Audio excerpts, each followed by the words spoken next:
I took a short nap after work, between work and now, and while this makeup design is not going to win any Oscars, I did that in 5 minutes.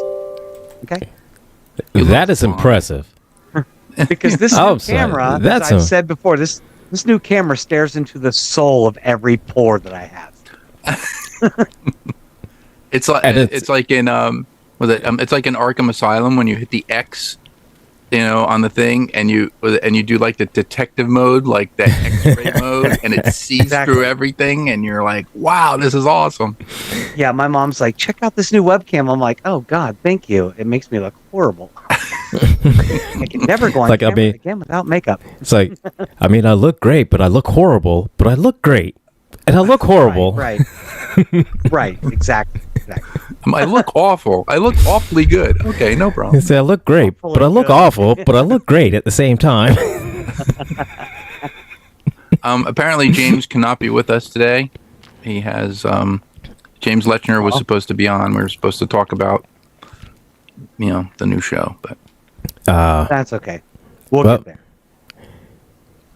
But like I said, JB, she's sometime throughout the show, she's going to be on to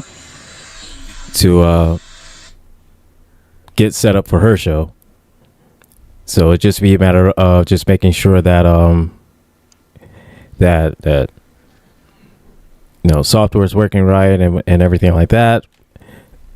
And I guess tomorrow, I guess do actual testing where she connects onto GCPR and see how that goes. So, if her stuff isn't working, how can she be here so we can help her? Or are we just gonna call her up like we did with with Thomas and everybody last night? Pretty much. If we have to, but she but generally, what I've seen, she could always get us in the chat. I'm sorry, guys. Yeah, she could get us in the chat. Yeah, but okay. But also, what I've seen is that within the butt software, if it picks up the sound, then and everything's in there correctly, and it's no problem. So, okay, it's just a matter of making sure that, and the easiest thing would be just for her to copy and paste all the information, so instead of trying to type it out. But yeah, it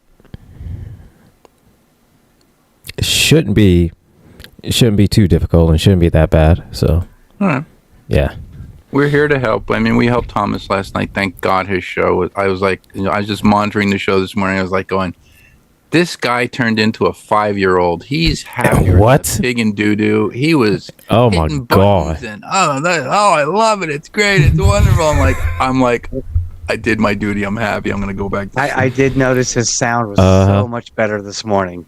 So much better. Oh, yeah. It definitely was. Great this morning. Yeah. Yeah, it definitely was, because there was sometimes when I wasn't sure if it was me until there was a couple other people in the chat that were saying that a lot of times, sometimes where the sound kind of cuts in and out. Right. And I thought it was just me, because half the time I'm on this janky iPad that I got. So yeah, but I've heard him cut in and out too. Yeah, and so that's what I thought. It wasn't just you; it was everybody. Yeah, I thought it was just me because I was on this janky ass iPad, and I was just chalking it up to the iPad because it's an iPad.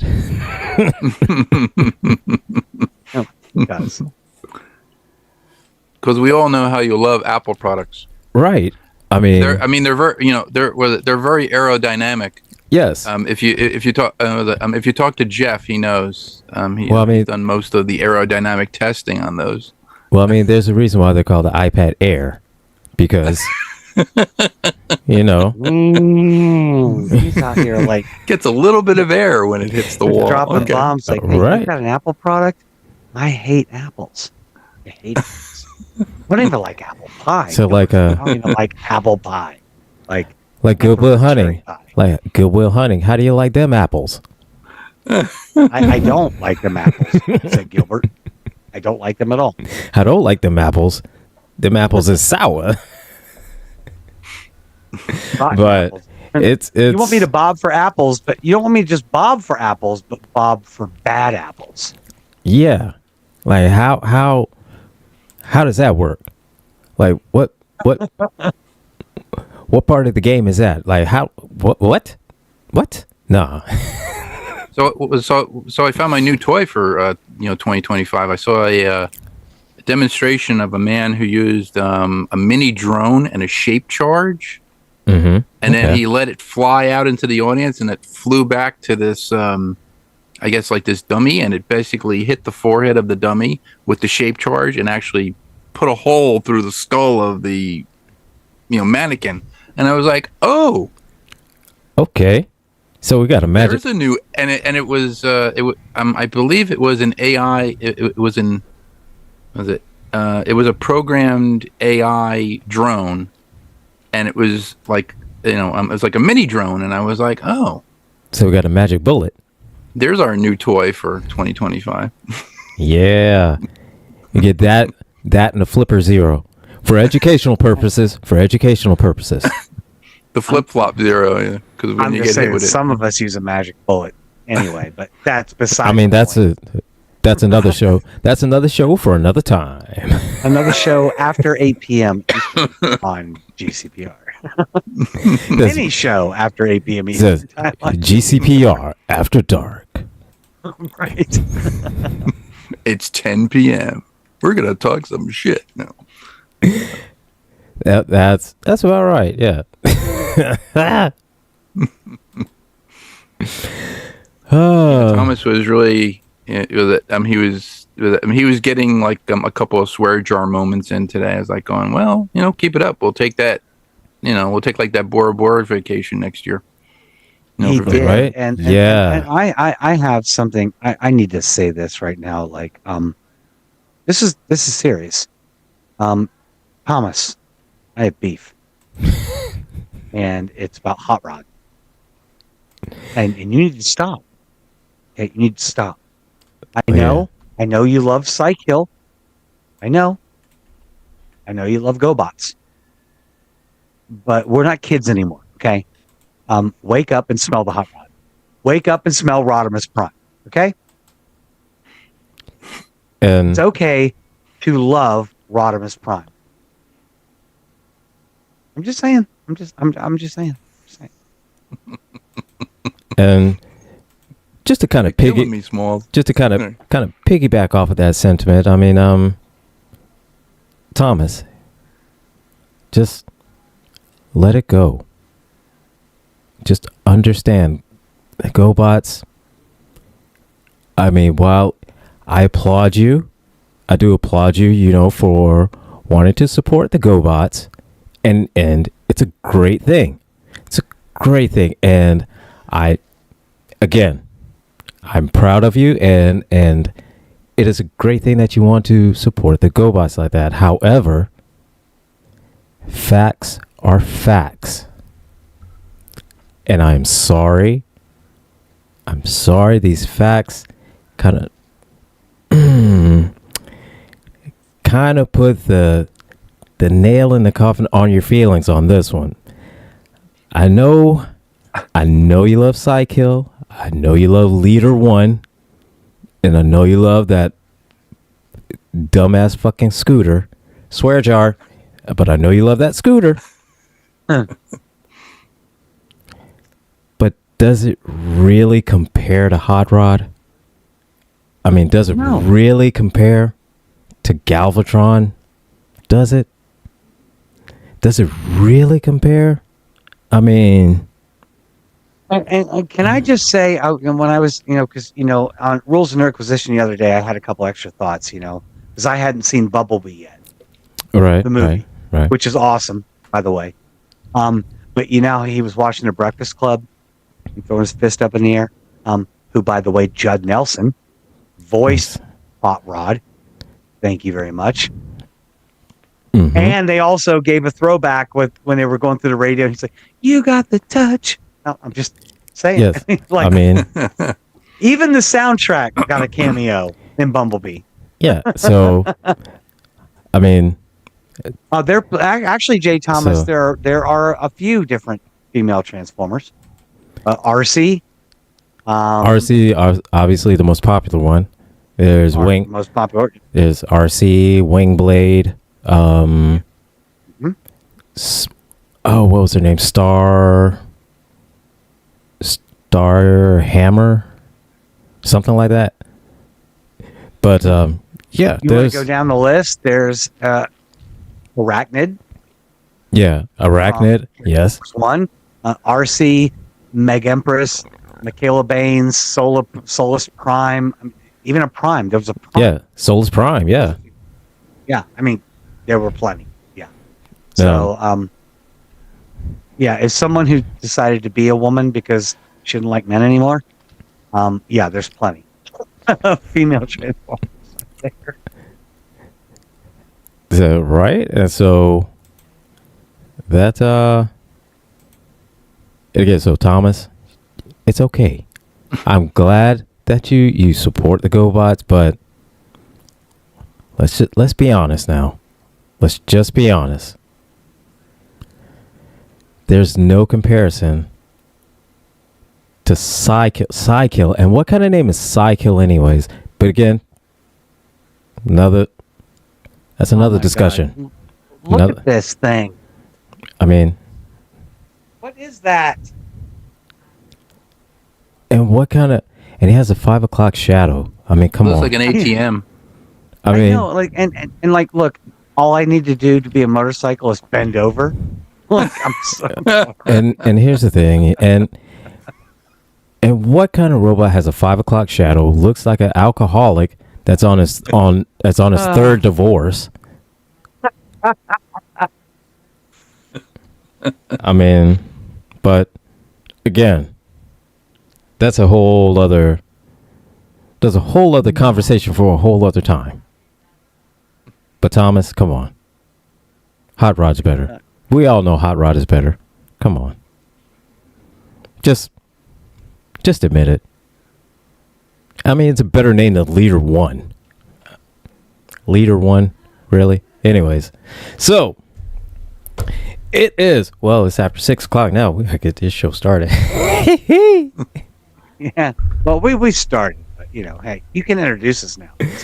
Well, I'll introduce us anyways, but this is Tech Tuesday. This is Helpdesk, and I am your host, Gilbert. I am known as the Angry IT Nerd. I am here with George, a.k.a. Techno George. Say hello to the people, George. Hello, people. Oh, yes. Yes, hello. I know. I just have to keep changing my name in the thing. There we go. There we go. Okay.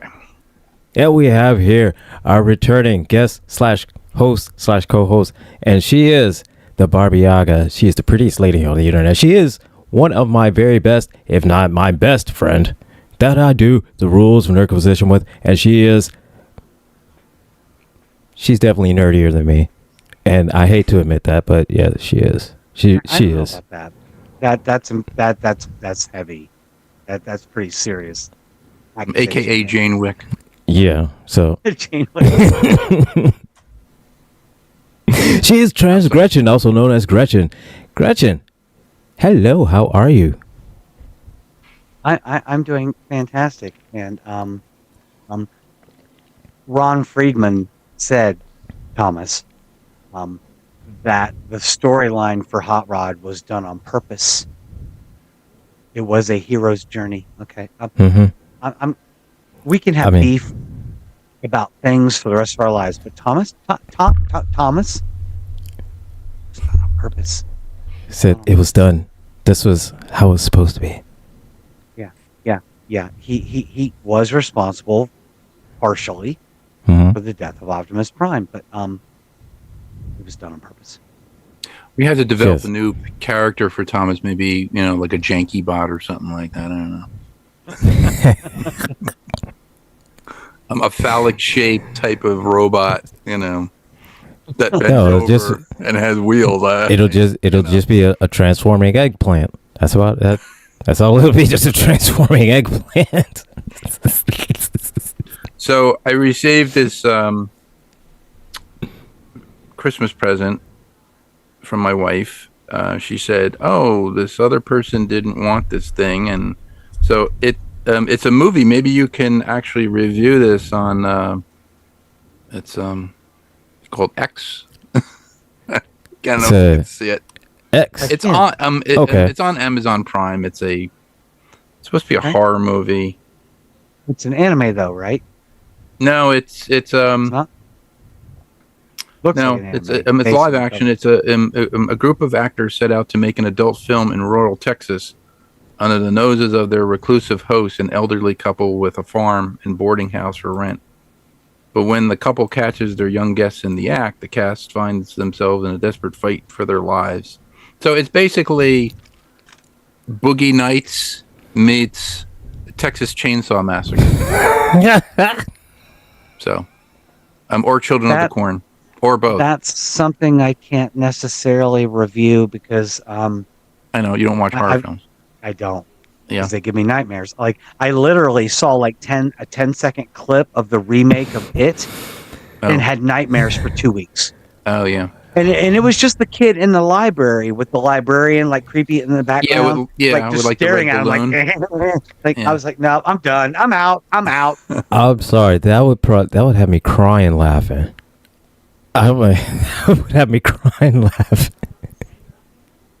Well, Tim Curry as the monster in the TV movie of It was scary, but not as scary as as the movie adaptation. Bill Skarsgård. Bill Skarsgård with like the lazy eye that kind of moves his ways. Yeah.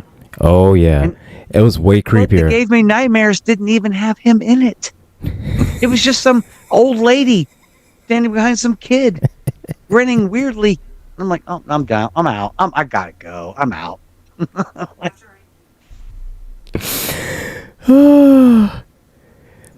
I can read and write horror. I just can't watch it. Yeah. That's the funniest thing for me because I love horror. I love watching it. It is honestly for the longest time, and we listen and we don't judge. For the longest, I used to watch Saw. Saw would be the only movie I could watch that would put me to sleep. So yeah, for the longest time, I had to watch Saw in order to go to sleep.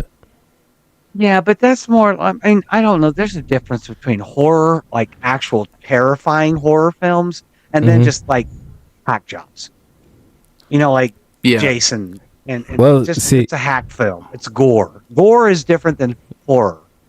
Well, see, here's the thing. What's for me, I mean, all the supernatural elements and everything like that, that's all fine and good. And yeah, technically it is. But for me, horror is something that could really happen. Because that's like, scary. That's scary to me. The thing that gets me is kind of like a horror movie that has a monster in it, where they show the monster at the end, which is a Hollywood thing. They try to hide the monster, try to I mean, they did the same thing like with Jaws, where you didn't see the shark until a certain time, and you only caught glimpses of it. Yeah, but the thing about Jaws was you at least knew what it was before you saw it. Yeah. The other one is the thing that gets me is kind of I can't think of the name of the movie. Kind of like an evil spirit that basically like a malevolent spirit in your house or something like that, because it's your house, and you live there. And I'm saying to myself, well, if it's something that is invisible to you, a movie called The Entity with I think it's with Barbara Hershey. Insidious is another movie that Insidious. Yeah. very, very scary. where you have those types of things where some people can see them, you can't see them, but a psychic can see them. Things The like that. Entity, 1982, with Barbara Hershey, Ron Silver, and David Libosia.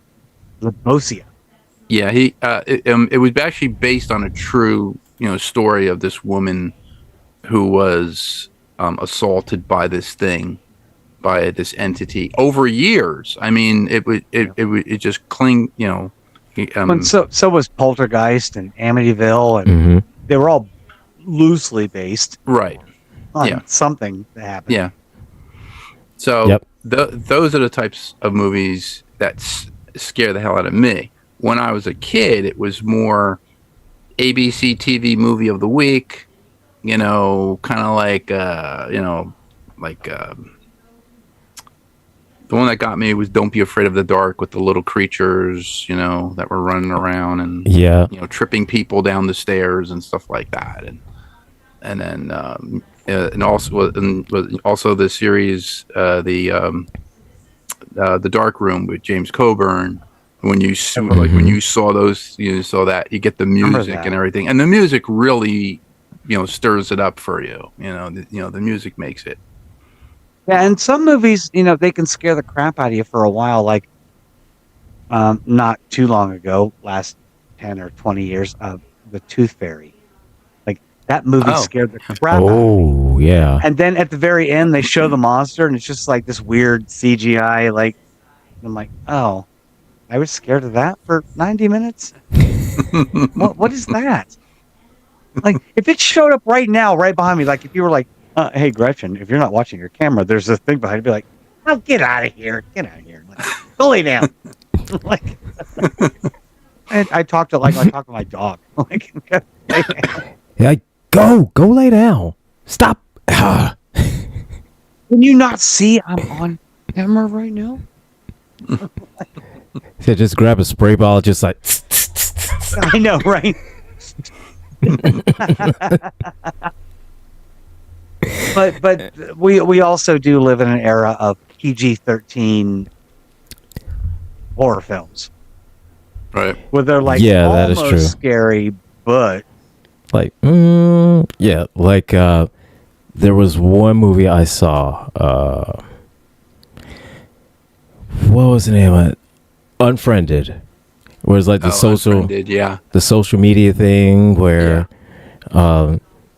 some girl got in her feelings because she was bullied and she got unfriended and all kinds of it was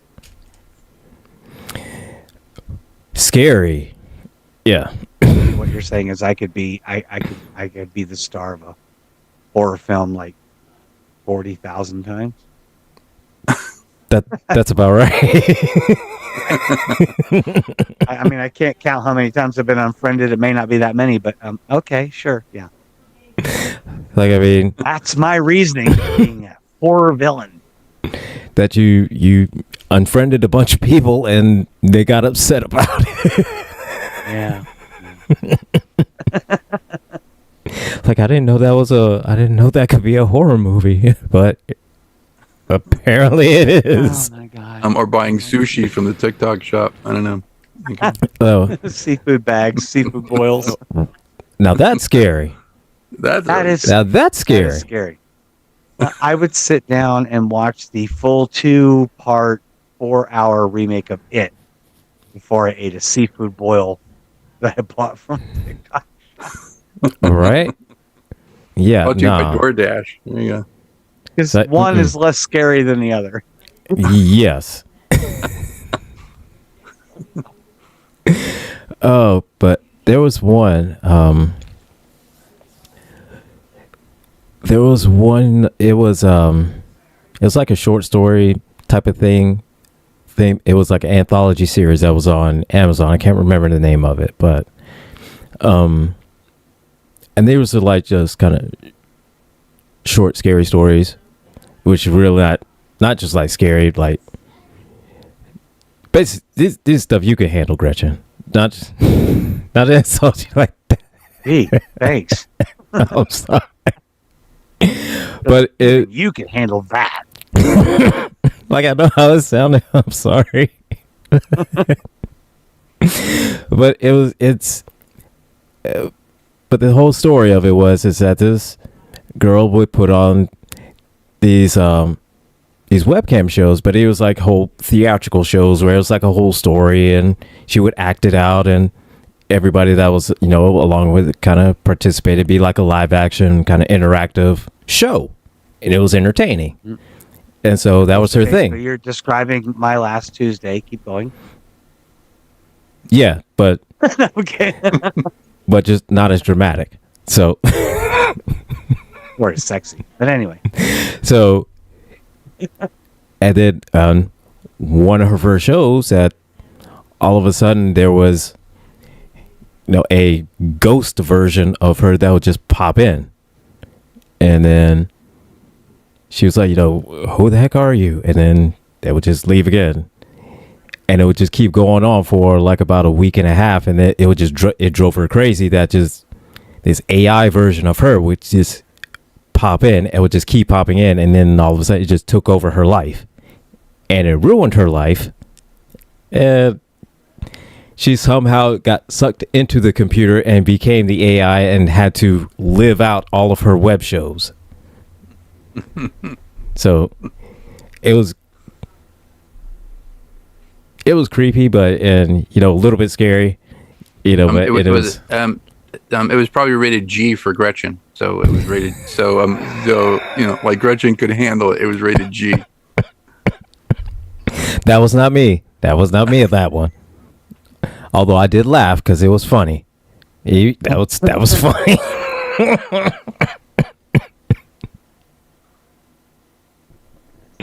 But yeah, I mean, we did mention The Dark Room earlier in the show. I used to watch that as a kid, and there are certain things that are scary that I do like.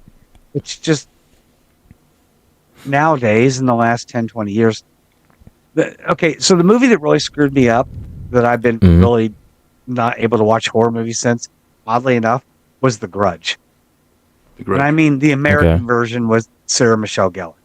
I can't even watch the Japanese version because, I'm sorry, all you Japanese people, y'all effed up. Y'all are effed up. Effed up. Even your cartoons are kind of weird with the the tentacles and stuff. Yeah, that's weird. It's weird. It's weird. Okay, but your horror is terrifying. And the fact that the American, I couldn't go in my I was married at the time. I couldn't go in the basement of the house I built. No one else had ever lived there, so it was not haunted. There were no spirits there. I couldn't even go in my basement for like 2-3 weeks after I saw that movie in the theaters. Couldn't do it. Yeah, that is true, because Japanese horror is on a whole different other level. Oh my! Japanese people are on a whole different level. They are far evolved beyond us, us silly Americans. Like they need to be scared.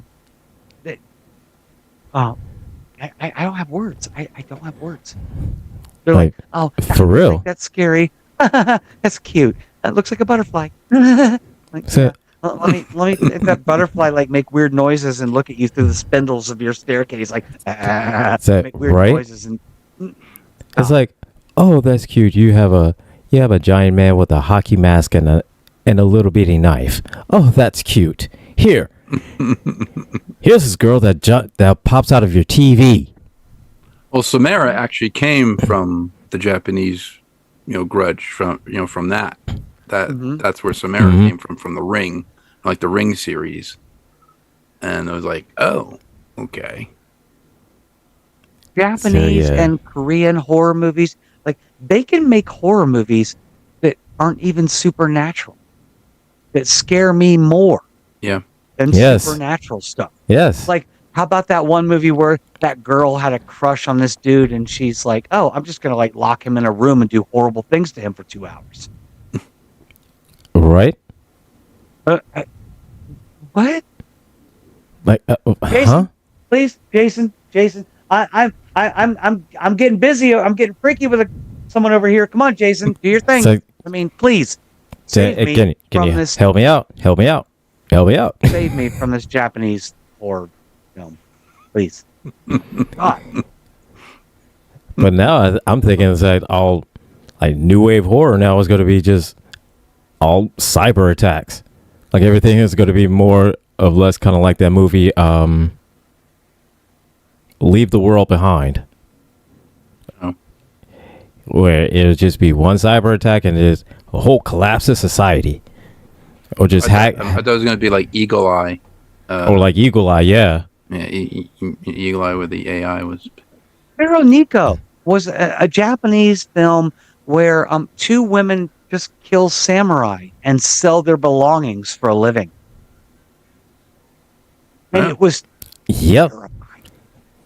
And probably that's on the dark web. You could find that too. So and again, stay off the dark web. A movie from the 70s called The Sentinel. The two actors at the end who go to buy the apartment, Nana Visitor and Tom Berenger.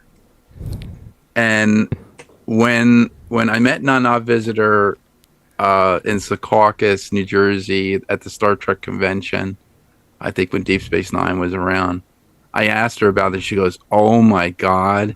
She said, "That was like my first movie role." Yeah, 1977. 1977, yeah, The Sentinel. Oh my God. I can't think of the girl's name. The girl with the dark hair, the long dark hair. She became the Sentinel. So apparently there was this building which is supposed to be like. It had Ava Gardner in it. Yeah, had Ava Gardner in it. Wow. Burgess Meredith, I believe, is in it. Burgess Meredith. Yep, I'm looking at the cast right now. Yeah, Christopher Walken was in it. Christopher Walken. Tom Berenger was in it. Tom Berenger at the end with Nana Visitor. There were a couple. Yeah, because that's what they're credited. Nana Visitor as girl at end. Tom Berenger, man at end.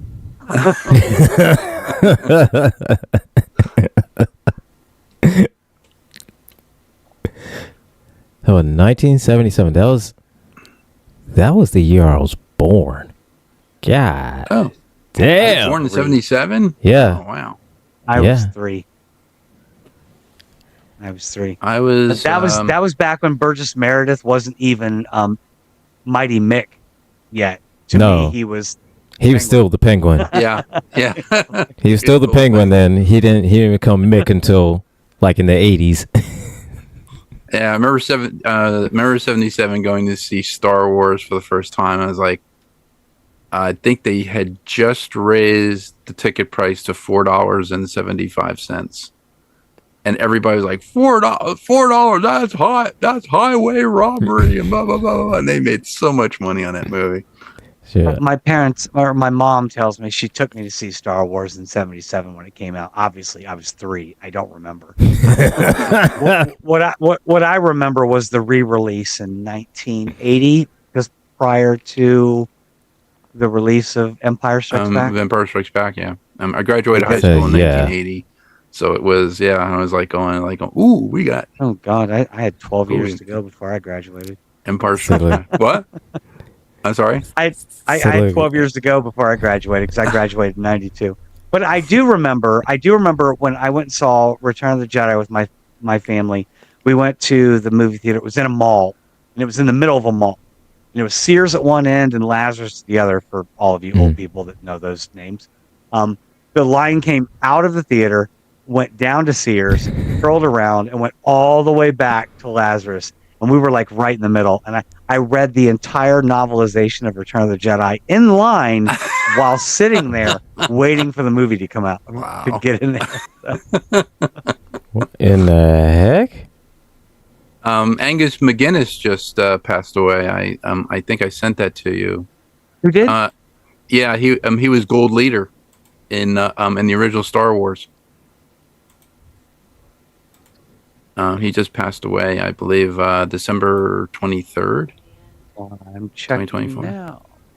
Yeah. McGinnis, Angus McGinnis, yeah. Passed away at 77. Yep, that's 77.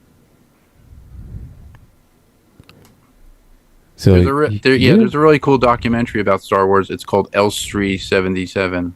It's Elstree Studio, so it's basically the beginnings, and of all the people who were in the original Star Wars. Dave Prowse as Darth Vader, and and I didn't know this, that Dave Prowse played the bodyguard to the man in Stanley Kubrick's movie with Malcolm McDowell. A Clockwork Orange. Clockwork Orange? Yeah. Really? Huh. Yeah, he played the bodyguard, because you see him there like this. Yeah. These bulging muscles, and I'm like, that looks. I'm like, and then all of a sudden somebody said that Dave. Why are you standing like that, sir? It looks awful. So, come on. So you do it like this, Vader. So do me a favor and do this, do like this. Do your hand like this, like you're choking somebody, and do like this, like you're choking somebody, like with these two fingers, like. There is a documentary of Christopher Reeve on Cinemax. Is it Cinemax? On Max, and I watched it the other night. His exercise routine was actually. Actually, he got his exercise routine from Dave Prowse. So Dave Prowse, showed him how to bulk up, for Superman. Okay. So it's very interesting. That's cool. Okay. Yeah, and Angus McGinnis, I never knew this. He played a bodyguard to James Caan in Rollerball. If you've ever seen the original Rollerball, not the sucky Rollerball, remake, the one with it was so bad I didn't even want to know. I didn't even want to know the actors. So, it was really bad. It was like a 1990 or 2000 Rollerball. I was like, what is that? Yeah, that's how you know that's a mark of a bad movie. Now you've got me looking up like all of the actors who played fighter pilots in the original Death Star's assault.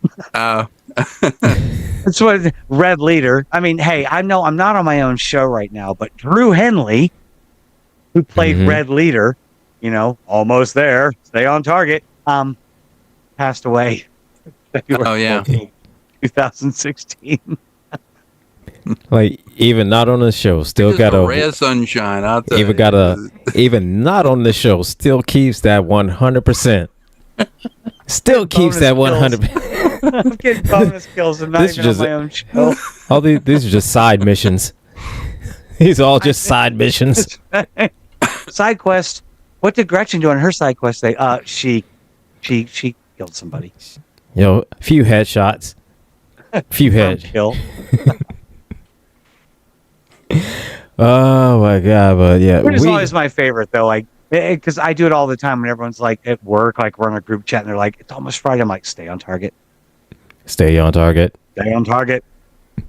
Almost there." It's funny because when you see Angus McGinnis in as Gold Leader, I guess he's in the set piece. He's actually in the cockpit.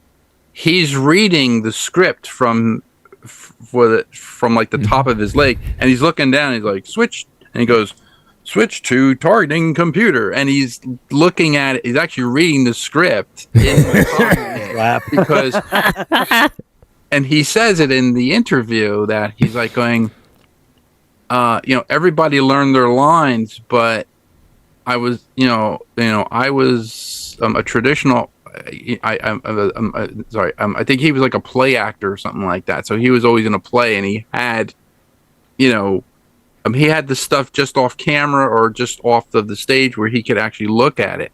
So they gave him like a knee pad, like an actual, like a leg pad that you would put on, like the pilots have, like the navigational pads. So he had it actually on his flight suit, in the costume, and he's actually looking at and he's reading it, and that's when he's going switch to targeting, and he's just reading it off the paper, and they're filming it. And I'm like, okay, it's. But I mean, it was cool that they had him in Rogue One because he was in Rogue One. And it was reused footage. Absolutely. Yeah, like reused footage. Reused footage, yeah, but and still, here's the thing and the cool thing is that because when he looked down like that, you would never think that, oh, I'm reading, and you would think that, oh, this is where the targeting thing is, and he's just Well, and we've talked about that. We've talked about that on Rules and Requisition, especially with Amok Time. The woman who played T'Pau could not do the Vulcan salute. Oh yeah, that's yes, right. Yeah, she couldn't do that. Split. She had to You'll see in the episode when she looks down, she is. It's like she's physically having to with her other hand. Yeah, and then holding her hand up. She can't do it. She couldn't do it. She can't just be like.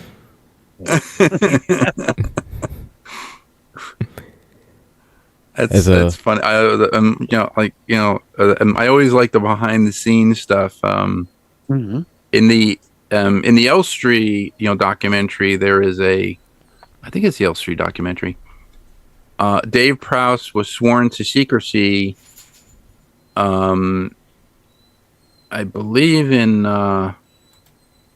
Return of the Jedi. Okay. And what had happened was something leaked where they knew that his mask was going to come off, like Luke was actually going to take his mask off. Yeah, JB joining us. So JB, hi. we are here, help you get you set up so you can start going live on GCPR with your show. Oh, I did inform our fearless leader or head villain in charge that I was doing this. He said perfect. So we're ending 2024 on a good note. Yes. I caught Thomas. 2, he seems to be okay right now. Right now, yes. Earth 1288's Magneto right now. So far, so good. 1288. He seems to be okay. Yeah, birthday's going good, so he's good. Everything's going good so far. We're good. I mean, everything is good with Thomas except his opinion of Hot Rod. That's another story. That's a whole other issue for a whole other time. There's a whole other volume right there. And I'm only here to do what my big brother asked me to do and asked me to do like 6 months ago. It's true. He's like he told me, he's like, have you contacted Gilbert? I'm like, no, why? He's like, no, I'd love for you to have what Jay said on the radio station. I'm like, he's like, yeah, contact Gilbert. I contacted Gilbert before Halloween. Yeah, we've been kind of like time is hard. back and forth, kind of doing So I'm sorry. I love Gilbert, but I just want to say I still cannot hear GCPR on my computer. No matter what browser, I can't hear it. So you need to step your game up, sir. Step your game up. But I have no knowledge of that, Senator. Okay. All right. But I do have my my laptop because I work nights and sometimes the time is really hard. So right now, all right. I initially set up, what Jay said, the podcast through Anchor, and we know Anchor was taken over by Spotify. Yeah. So now they want you to record through Riverside, upload that MP4 to Podcaster now, which is still owned by Spotify. So do I need to necessarily go there and get the RSS feed, or what would I need to necessarily do? Because I sent you the I think I sent you. Yeah, you already got before. You already sent me the RSS feed, and I've already got that on the site, and so all that's taken care of. And so anytime you have uploaded everything, it's automatic. It's updated on the site. So so that part that part of it, that's taken care of and that's done. And so now this is just getting you set to where you can start going live on GCPR. Okay. So show. I'm glad you went full screen. You kind of look like an old episode of A Voice of Bottom of the Sea where they go, Right. I mean, okay, there you go. You're good. All right. So first thing I just dropped into the chat window is the link for the broadcasting software. It's called Butt. I'm very sorry. Broadcasting is cool. Why they ever did that? It's very easy to use. I mean, I don't have any shows I need it to use. Was it it? for I right was. now, but yeah, it's very easy. You turn it on and you click play, and boom, you go. Well, see, I was trying to stay away from the jokes like that because they're really shitty. So it is what it is. This is why I love y'all like I do. This is why. This is why. Well, I get these things together, and I need to tell my big brother that I'm dating somebody. Oh. And I actually like him. Oh. Hey, double bonus. That's even better. I mean, like, I'm mean sometimes. I've dated a lot of people, and I didn't like most of them. So, right. Hey, congratulations. Hey, congrats. I mean, but Thomas was like, I need to meet him, whoever it is. I'm like, oh my God. You don't need to meet nothing. and you can trust Thomas's opinion as long as he's not like, as long as that guy doesn't like Hot Rod. No, right? Sorry, I'm on a tangent right now. Like, so look here, as long, yeah. Thomas, your opinion of Hot Rod is shit. Swear jar. Oh my! No, shit's fine. And he likes, but he likes anime, Gilbert. Anime is fine. Anime is fine, but here's the thing. I don't like Hot Rod. If he doesn't like Hot Rod, if he's like Thomas and don't like Hot Rod, Thomas, your opinion on Hot Rod is fucking shit. Swear jar on that one. I don't like Hot Rod, but Sidekill is cool. Okay, Mr. GoBot, get out of here. Get the hell on. So, all right. This is a nerd show. We're talking. Oh, I know. That's why I was like, really? That's where we are. Okay, so I click the link. Click the link. Download it. Yeah, it's butt setup done. I can't. This is my tribe, Lord. Okay, so then I see. All right, so now once you've got it installed, now I'm gonna run? Yeah. Or save. Because it says it's downloaded. Okay, then run it so you can install it. Okay. Welcome to Butt Setup. Damn it, y'all. All right, next. Install. Choose start menu folder. Can I just leave it as butt clearly? Because I too am a 10-year-old boy.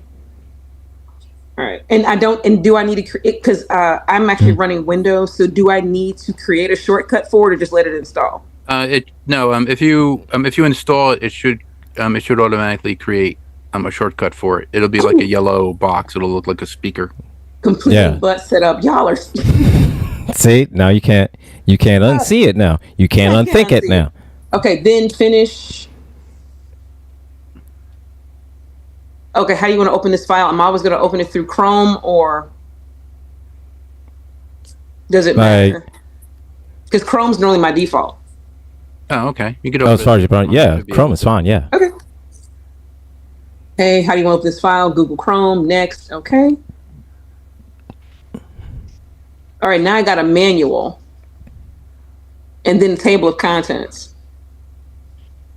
But it says Google Chrome isn't your default browser. Set as default. Yes, I want to do that.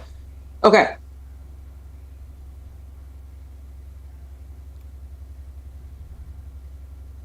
And this is just for starting up the software? Yeah, let me turn my camera around. And it should just be a separate program. It shouldn't have to run through a browser. This is what I see. Oh, the button. Oh, you open the manual. Oh, the manual. Oh, okay, yeah. Okay. So I'm closing this? Yeah. Yeah, you can close that. Yeah, you can close that. So this is what I see. Right. Okay, yes, that's the actual right there. That's it. Yeah, that's the actual program. That's the actual butt software program. Yeah. Okay, so now I'm fine. Everything is downloaded. So when I upload an episode, through clearly the rigmarole that is now podcasters and Spotify, it'll show up on GCPR radio now. Right. Yeah, So you see the three buttons: the record, the stop, and the play button. Yes. When you're going live online, all you need to do is open that software program, and when it's time for your time slot for your show, just click play. Okay. And what is my time? Then what is my time slot? Coincidentally, I don't know. That's you, production manager. You haven't told me that yet. Oh my. So we narrowed it down to Saturday, but sometime kind of I think Saturday evening ish, or is it Friday? If I go live, I'd be Saturday evening ? So Saturday is the best day for you? Yeah, it would be.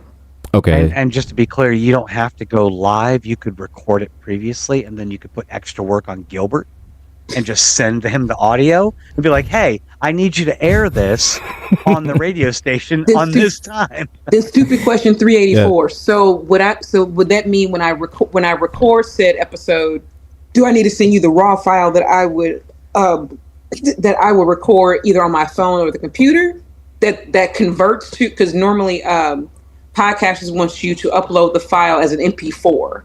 So when I record on my iPhone and I upload it, it'll convert it to an MP4. So would I send Gilbert that file or the file from the iPhone? You only need to do that if you're recording and not in your time slot. Like, I don't know how you do your shows. Like this one, for example, we do it through Zoom. Gilbert is recording the show. Right. It's being broadcast live onto YouTube and recorded and preserved there. Okay, cool. And whenever you record through Zoom, it saves on your computer. Right. So I wouldn't record anything personally unless I'm just like, hey, I'm not going to be available on this time slot, so I'm going to record the show beforehand, and then I'll send the audio to Gilbert, and then he'll post it on because the radio during my time slot. I have a Google Drive set aside for GCPR shows like that. So just in case that, let's say you're not able to go live, but you have a show recorded, but you wanted to play it at the same time slot, Sweet. You upload it to that, and then just shoot me a text or DM and just say, hey, I'm not going to be able to go live, but I do have my show uploaded. Can you play it on my time slot? Not a problem. So my time slot now is Saturday at like what? On Saturdays, it is open until 8 at night, because that's when we're supposed to be starting Plot A-Holes. I love y'all so much. So I would be Saturday 7 to 8. So until 8, and then from what? Not we do 8 to 10, and then 8 is T Nathan on 11? Is he 7 days a week? Is T Nathan? Yep. T Nathan is on every night at 11 to 12. Night. Okay, so every night 11 p.m. Eastern time is T Nathan. He owns this radio station. Okay. Every night at 11 p.m. So yeah, just so I can kind of get some. I was just asked so I can kind of get some logistics and scheduling together. So I'm Saturday at like until this. So everything is open until Saturday at 8. Correct. So if I want to take that, if I want to take 7 to 8 on Saturdays, would that be okay? Yes. Absolutely. Your show's only an hour? Normally, yeah. Or do you want it to be 2 hours in case there's any run over? So you could. I can do 6. Then I can do 6 to 8, kind of like a old school radio show. Okay. Yeah. I would block her off for 6 to 8 anyway. Okay. Give her 2 hours. If she uses 45 minutes or an hour and 10 minutes, it doesn't matter. Give her the 2 hours so that we don't have any, like you said, run over. Okay. Well, yeah. In case you have a guest, I'm sure you have guests on. I do. Yeah, and then if conversation rolls over, then you still have that extra time left. And if for any case that, let's say you have a 2-hour block, but your show only goes for an hour and a half. Okay. So then at that point, I can, once you sign off, then I can have the auto DJ just play like like the weeks prior of your show episode. Yeah. Okay. So what is the name of your show? What Jay Said, the podcast. what Jay But said. see, Yeah. I have it listed on the website as what Jay said, the radio show. Ha ha! You see what It is, you but can- yeah, I mean, it is a radio show. Yes, It it is. is a radio show. Does that Podcasts are mean, like, hey, I did this like 2 weeks ago, and here, listen. Radio shows like, So- listen to what I'm saying right now? Yes. Does that mean that I need to send y'all the logo over again, or no? Because No. I want to say I sent it to Gilbert, but I'm not sure. But I can send it over again. I'm not sure. I if don't did. know. I want I to say can't- I I did, can't- but sometimes my type A is type A, and I think I did something and I didn't. So I can send it over tonight or tomorrow. No, I'll send it over tonight. So matter of- tomorrow's. Send it just in tomorrow's case. the first. Send it just in case, because I could Cool. say, "Oh yeah, I got it." And then I look and say, "Well, I don't have it." So I would say, All right. I love how she has just like, in case, anyways. technical things like sometimes my type A. I'm just like sometimes I'm just blonde. I mean, I can't say that. Sometimes my type A will type A, and I'll think I did something and I did not do it. So, Right. and to Gretchen's point, if I wanted to, and do I need to download something specific or guide anyone specific to a specific site to listen to GCPR radio? GCPR.live. Um, GCPR.live. yeah, Okay, cool. you could just That's direct them to the website, and Yep. and that's it. Yeah. All right. They Then can just, except for me, everyone else can just click play on the website and listen. mhm. Apparently, it doesn't work on my computer, and Angry and George can't figure that out. I think you need to get a new computer, but you know, hey, Oh my. My computer's only a year old, sir. But I'm gonna let y'all continue to be amazing and continue to Right. thwart the I'll let y'all continue to thwart the establishment. I am going to finish up my shift here and go home and be somebody's mom. But thank y'all so much, because again, I contacted Okay. Gilbert about this before Halloween. Now I'm going to and I'm like, now. so it's, I'm gonna be- like, and then school took over my life. Then school took I over know. my life. Hey, That's not a bad it happens. thing, though. I know that it happens. And I'm going to reach to. out to me on. You can reach out to me on TikTok at Transgretchen, same Okay. name that's on my thing, and be like, hey, I reached out to Gilbert, and Gilbert's not answering me. But like, I'll get that guy. I'll get him to answer you. Then I will report into Earth 1288's Magneto and let him know that I am all systems go. And I'll send So- a logo over. I'll send a logo over to you now, Gilbert. Well, that's on my mind to do. But All right. thank y'all And so much. Thank y'all so much. Yes, You're I'm welcome. official. and I will say keep Yeah, it is a official. You have a time. Yeah. That's great. keep a lookout All right. on an email I'm going to be sending to you. I will let Okay. you give you all the information to fill in for the butt software, and then you'll be good to go from there. All right. Do it Thank in the y'all. butt, baby. Do it in the butt. Always. Bye. Bye, JB. Take care. Thank you. Dude in the butt. In the butt, yes. So, ba ba ba ba. It is top of the hour. Top of the hour, Reset we- your show. It is top of the hour, and we are the help desk, and we just help somebody. Yeah. That's how we- I was here. That's how we end. That's how we ending 2024, starting into 2025, going into the help desk. I am the angry IT nerd. I am known as Gilbert. I'm here with my two co-hosts, Techno George, aka George, and Gretchen, the prettiest lady on all of the internets. I'm just a guest. I'm not a co-host here. AKA I'm just a Jane guest. Wick. So AKA Jane Wick. Although So- maybe I just need to like slide all up into your show on Tuesdays and be here for whatever. I mean, Permanently. it's open. Slots open for you. You know? I do like after that with Jay.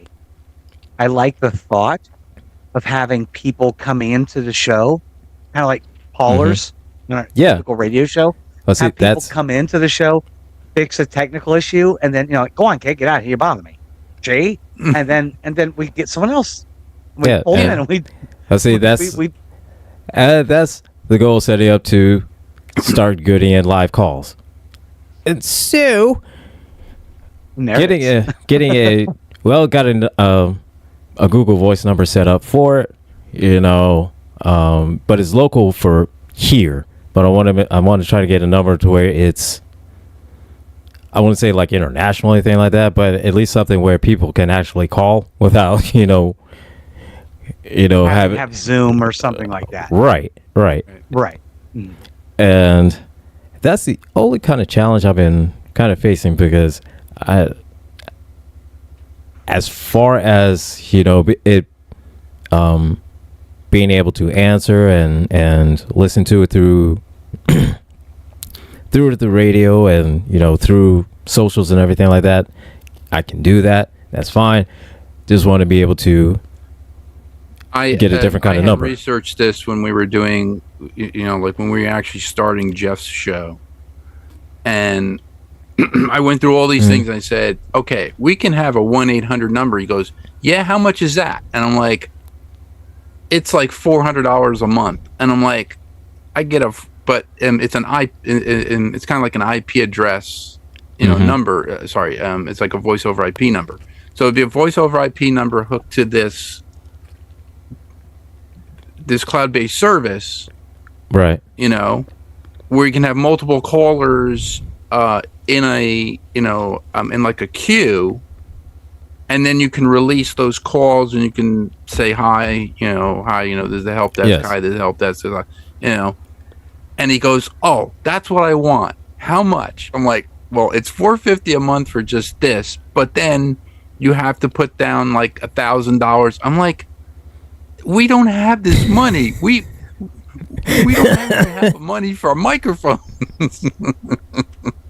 I'm just amazed I have a camera on my laptop that people can see me and actually hear me through the internet. I'm like, we just don't have this money. And he goes, well, so then we found like the Google Voice number, and I was like, okay, the Google Voice number basically assigns a voice over IP number and links it to your cell phone. But when Jeff is at work, sometimes his Google Voice number will ring. Is this the show? Is the show? He's like, no. Yeah. Or Right. Yeah. And I need to come clean here on my nerd cred. I did not know. So you've got a little robot there on your microphone there, George. Oh, yeah. That Danger Will Robinson. Right? I just want to say that I was today years old when I realized that Bill Mummy was in Deep Space Nine. Yes, he was. The Siege of AR-558. And that was the episode I was trying to convey to Steve when you were talking about it, about the Siege of AR-5, the one with the Houdinis. Yeah, the Houdini mine. Yes. Very, very traumatic episode, I would say, by the way. But hey, Bill, if you're out there, if you're listening, let's talk. Rules Nerdquisition. Me. This guy. Right? Do it. Come on. Because I guarantee you, you're going to have a good time. You're going to have a great time. There'll be no danger, Will Robinson. I can, if you want to, I could try to get him on your show. I will try. No, I have people who know him. Please don't do that. Yes, do that. Okay. It's like, like, do you really have to say? You really got to ask? It's like, I could try to. I mean, I'm not going to pay Adam Nimoy $500, but I might pay Bill Mummy $50 if he comes on the show. That's it, right? I'll put in 25 on that. There's a guy I know on Facebook. His name, actually, he calls himself Blinky Gunter, and I forget. His name is Bill. I can't think of his last name. Bill. I think it's Bill Gunter. But anyway, he works for an elevator company I believe in Indiana, and what he did was he actually created the Chariot, the vehicle from Lost in Space. So he bought the Chariot is built on a Snowcat, like an old 1965 Snowcat chassis. Mm-hmm. He brought the chassis to the elevator company, and they basically made a framework of it, and they built the entire Chariot from the ground up. And he brings it to all these. He brings it to all these showings and stuff. And I was talking with him, and I said, "Oh," and he goes, "Oh yeah, I know Billy Mooney, and I know, and he had Marta Kristen and all this other stuff. Well, anyway, he has basically a farm where he lives, and at the end of the road where I guess his driveway ends, he was going to put this shed in. So what he did was you need a chariot. If it snowed, you need a chariot to get there. He built the space pod. He built the actual full-size space pod from the plans, and he has it as the shed at the end of the road, and then he has the chariot in the garage. I said, when you're ready to build the Jupiter 2, you tell me, man. I'll be there every day helping you. Yeah. I mean, I would too. You said this guy's in Indiana, though. I think he's in Indiana. Yeah, sure. I'm right next door right now. 5 months from now, I'm going to be 12 hours away. But, let me find out where Blinky is. His name is Blinky Gunter. He's a really great guy. Talking to him, he actually somebody actually built him the the hell was it? They built him the jetpack, which is here Blinky Gunter. Where is he?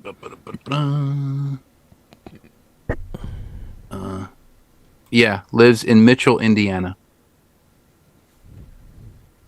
And he's terrific. He has I'll have to. I will ask him. Call him up, and there. It's great. His page has the space pod on the pad. He made this. He made kind of like this little brick pad with stones, and then he put the space pod right on it. Okay.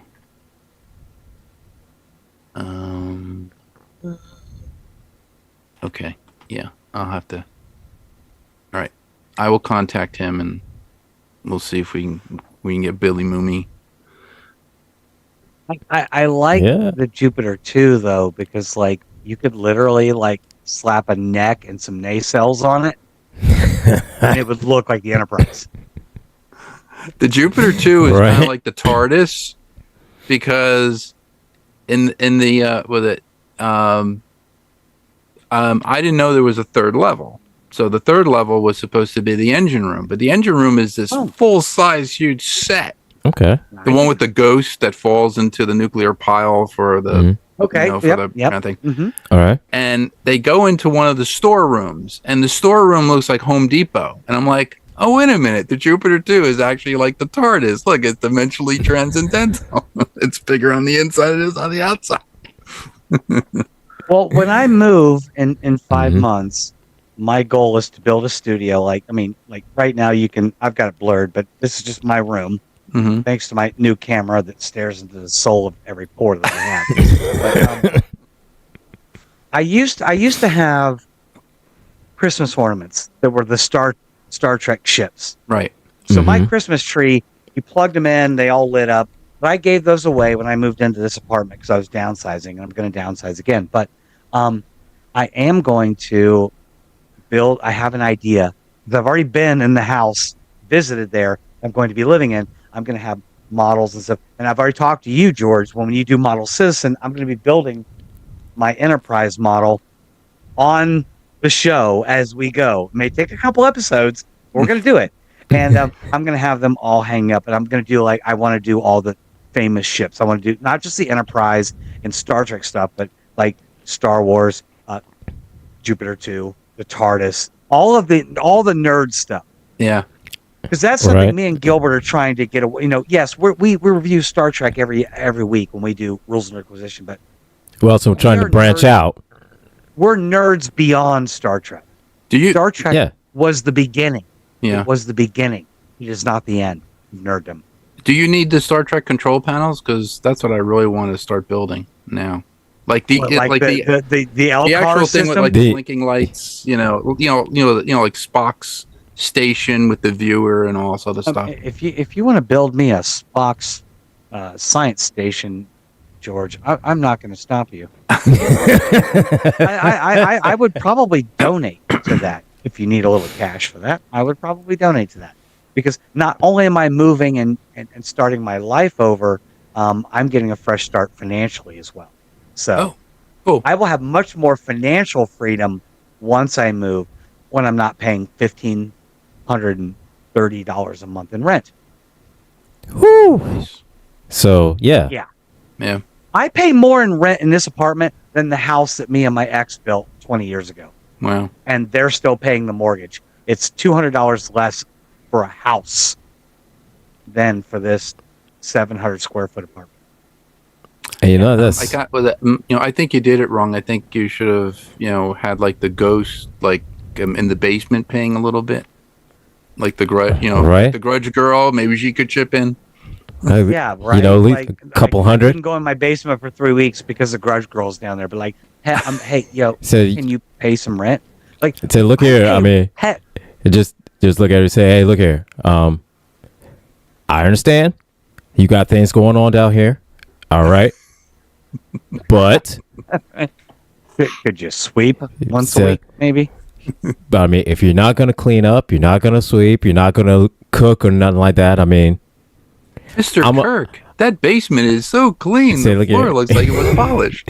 Look, right now in my current apartment, my rent includes $50 a month in pet rent. Okay, you know what my dog does? He sleeps on the couch, he eats, and he goes outside to poop. Bro, you need to get a job. It's like, I mean, you got to do something. To cover that $50 a month. I need you to do that for me. So I mean, I don't know how you're gonna do it. You get a dog walking job. I mean, you good at it already. Go sniff fires or chase cats or mice or something. I mean figure out I know some guys, how to monetize your cuteness. Like the Canine Builders Club, we can get canine built for you. Right. Yes, hello, mistress. So how do we monetize you? I mean, I'm paying for it. I'm just saying, I'm paying for you. I mean, I'm paying for it. I mean, kind of a way. They're like, hey, we don't need to do a $200 pet deposit now when we can charge them $50 a month for every month that they're here.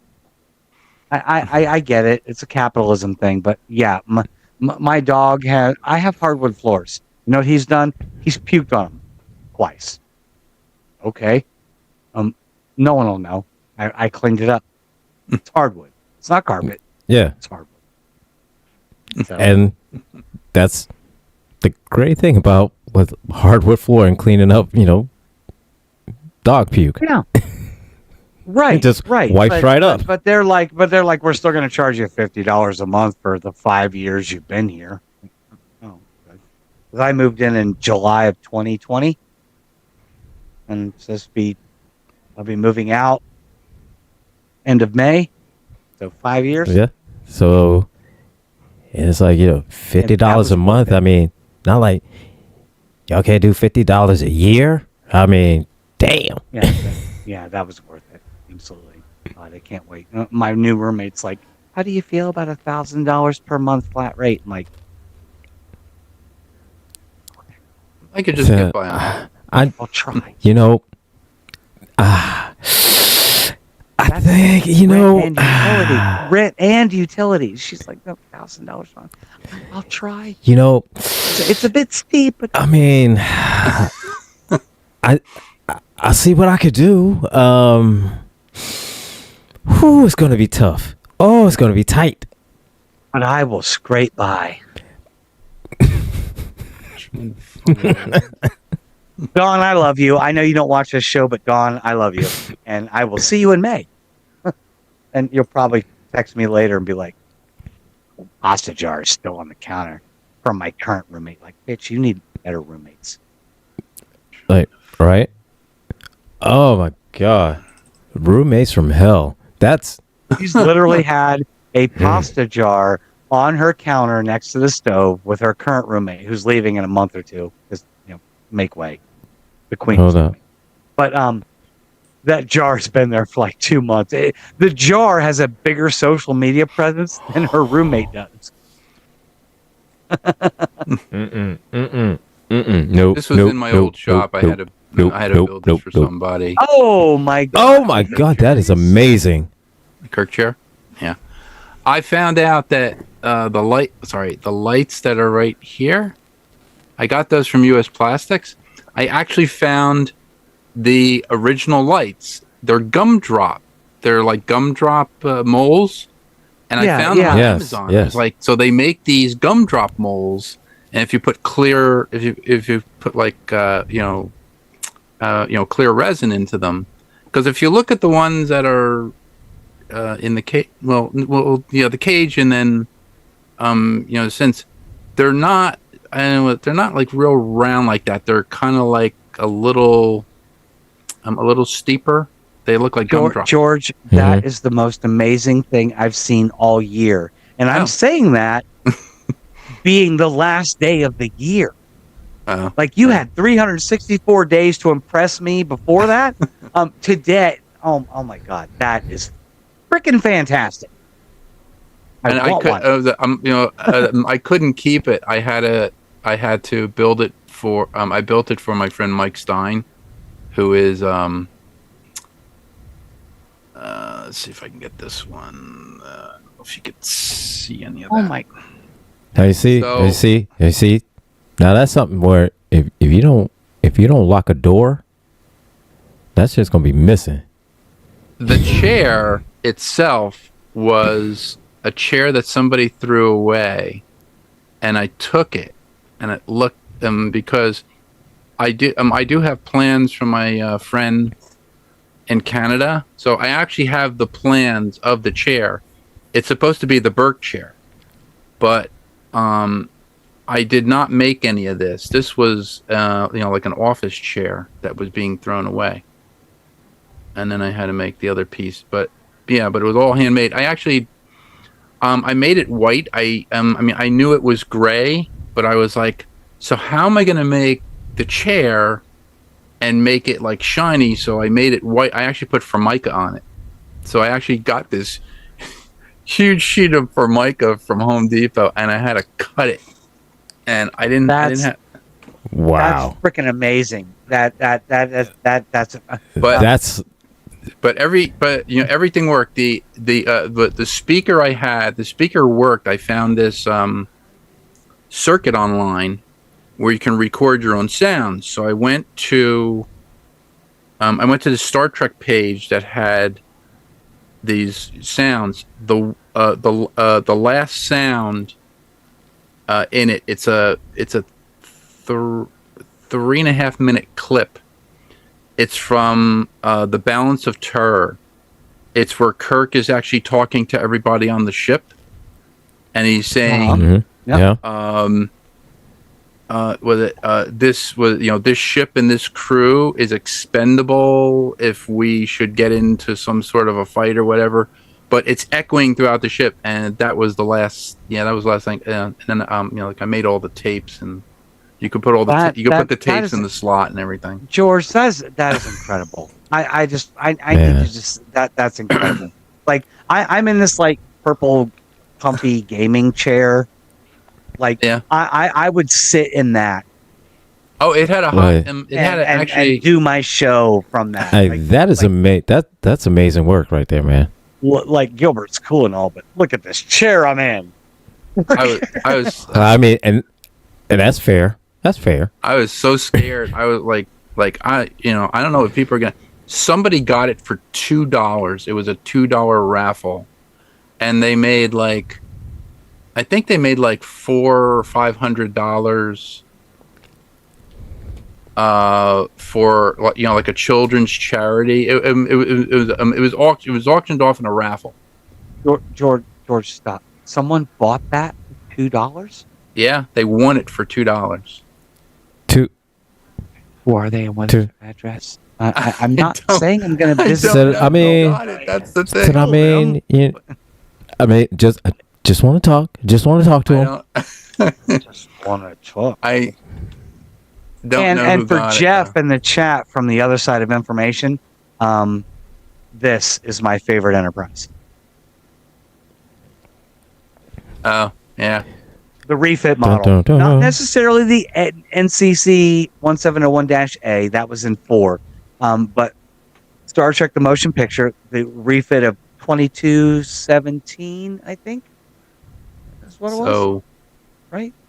this had a higher back on it, so you could put the higher back on, and you can make it into what was it, the Potemkin from War Games? I forget what ship it was that had the high back on it. So I don't know. I'm not sure, but this had this back on it, but then there's this extension that you could put onto it and make the chair larger. So it came with the extension and stuff. 2271. I'm sorry. Side topic. Enterprise was refit in 2271. Cool. But that chair, I was going to me build where it's another at. one, actually. I was going to build another one. you should, and I should be allowed to buy it from you. That way, I don't have to kill anybody. Well, the one that was allegedly was like because she's not a killer. I think that one that was being offered was like $3,000. It was the picture where you see me sitting in the captain's chair at Steve Neal's. Steve Neal actually built that chair, and he actually got the plans from Matt Jeffries. Nice. like Matt Jeffries? He goes, yeah. Well, how do you think I built the Enterprise? And I'm like, oh, I didn't know. He goes, yeah, he just, he came by the shop one day, and I'm like, I'm going to build this thing. And he goes, okay, here are all these plans. I'm like, oh, can I have some of those plans? That'd be great. I wish I had those kind of skills. I would do that. That would be awesome. I need a Captain Kirk chair. The arms are wrong, though. Same. The arms are wrong. I didn't do the arms right because they're not that wrong. Literally, Captain Kirk sat down in the chair in what was it, episode 5, movie 5, Final Frontier. He's like, I miss my old chair. It's like all wobbly and yeah, yeah. But it didn't have like the big consoles on the. I want to smash the console. Be like, boom, red alert. Right. But you should be able to, when you imagine you need to go red alert right then and there, and red alert. Yeah, just smack that button the way he did. He went, ooh. Oh yeah. Man, that is the coolest shit I've ever seen. Right. Like I would need that. But I would need the chair to be able to, like one of those massage chairs. I need to be in a massage chair, and I need the panels on the side to also, have speakers built into it. We have the technology.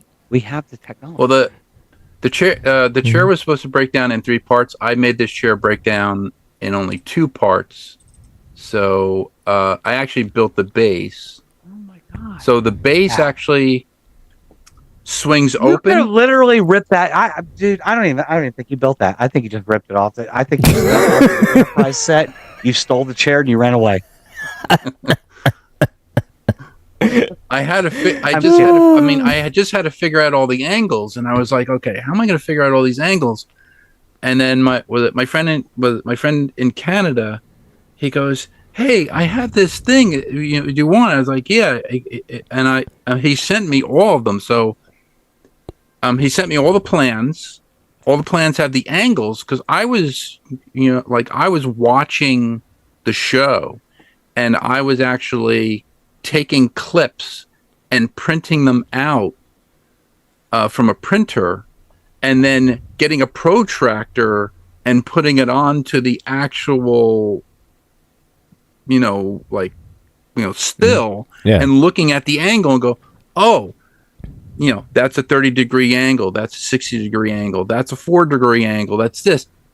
And a lot of those angles were off when I got the plans from him, because he just sent me the plans out of the blue, and he goes, "Oh, here it is," and I was like, "Oh, this helps out a lot," because it was like a lot of research. It was 2 or 3 months of research, and I started building. Ladies and gentlemen, this is not my show. Okay, this is not my show. I'm just a guest. Do you want to know why this is not my show?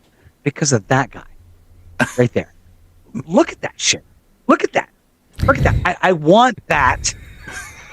I want that. I would sleep on the floor. I would give up my bed and sleep on the floor to have a chair like that. I'm just saying. I'm just saying. Why'd you sleep on the floor? You could just sleep in the chair. I would probably sleep in. You're right. I would sleep in the chair. I would absolutely sleep in the chair. The one chair I really do want to build, and I've had it in my head for a while, was the Emperor's chair from Return of the Jedi, that black one. Okay. With the overhead, George, that would be awesome. George, stop. Stop now. Honestly, that would be awesome. Stop while you're ahead. Not gonna lie, that would be awesome. Yeah. Because I remember making. I did a cosplay about 10 years ago after I got divorced, but I was engaged for a while. To a woman, and we did Lady Vader and the Empress. Oh, one holiday, nice, one Halloween, and she's like 4'9", and I'm 5'9", so I was Lady Vader and she was the Empress, and I made this cane for her, and I'm like, that was like my biggest cosplay creation ever, was my Empress cane. Like, but don't even tempt me with a Emperor's throne. Don't even do that to me, George. Don't. Let's see. What's this other one? I did that one. That was the Romulan. I'm sorry. Yeah. Oh. I can see it. Yeah. That was the first model that me and my dad built that I remember when I was like 5, 6. When I first watched Star Trek, and I ripped off the nacelles and used them as phasers. Yeah. I actually molded. I molded these the nacelle caps, and I molded them in clear, so they basically. And I still I still have the molds for that. That's a 5/37 scale. And you've got electric lighting inside of it too. I just what I did was I drilled holes. I drilled the holes for the bridge and everything. I put one white LED on the inside. To soften it, I put half a ping pong ball and glued half a ping pong ball on the inside of the inner hole, and then the windows were filled in with Elmer's glue. Oh wow! Okay. I had a model of the refit Enterprise once that came, like when you built it, it came with LEDs. And you could assemble LEDs. Yeah. Like it was on a stand, and it lit up and everything. And like you press the button, and be like, ooh. I mean, like I had the Constitution refit that actually it had phaser sounds, and it had photon torpedo sounds. Yes, and I know a lot of people don't know this. The Constitution class, which was the original Enterprise, when the Enterprise was refit, it was actually changed to the Enterprise class. I just want people to know that. So everything before the motion picture was Constitution class. Starting from motion picture going forward, that was Enterprise class. I also did cosplay. So, according to the role-playing game, anyway. You know this guy. The more you know. Steve Warnick, his girlfriend, but I did their Tron suits. Yeah, I mean, I can't see their faces. You got them blocked up. But yes, I mean that's Tron, obviously. Yeah. From Tron Legacy. Bo Garrett, I love you. If you would just put on that suit and come to my house, I love you. I love you, Jim. I love you. Anyway. Let's see, what else did I do? That's freaking awesome. Were those actually like light up suits, or is it just like an effect? Yeah, they were like LED light ups. They were electroluminescent. They were Ooh. electroluminescent Okay. appliques, and what I did was, um, I I sewed Velcro onto the suit, and then actually put glued Velcro onto the appliques, so you could just stick them onto the thing, and then it had wires and battery That's packs and freaking cool. I everything. would jump into that suit and immediately be like, I mean, like, I'd just be like, So, check me out. Where's my frisbee? I'm gonna throw it at you. Try Right? that one. There we go. Like you get a suit like that, you would have to get Blaster. Han Like- Solo's blaster. yeah. But I mean, you get a Tron suit like that, you'd have to get a bike and make it look like a light cycle. Oh yeah. Well, I got the bike. I just need You got to make it look like metal to it. yeah, Yeah, I just need to add some metal to it and make it look like make it look like a light cycle. The other one. Yeah. Oh, Yeah. this is the one.